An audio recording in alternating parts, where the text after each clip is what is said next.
Love is not just an emotion. It is a connection we learn to build.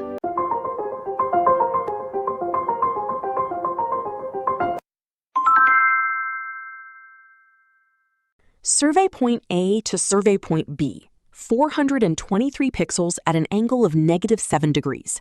The Measure tool provides this data instantly. Find it nested beneath the eyedropper tool, shortcut I, then cycle through. Click point A, drag to point B, and release. The options bar immediately displays the angle, the horizontal distance, the vertical distance, and the total length in your document's unit of measurement.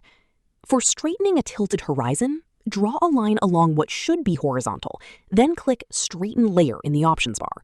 Photoshop rotates the entire image to align your measured line perfectly horizontal.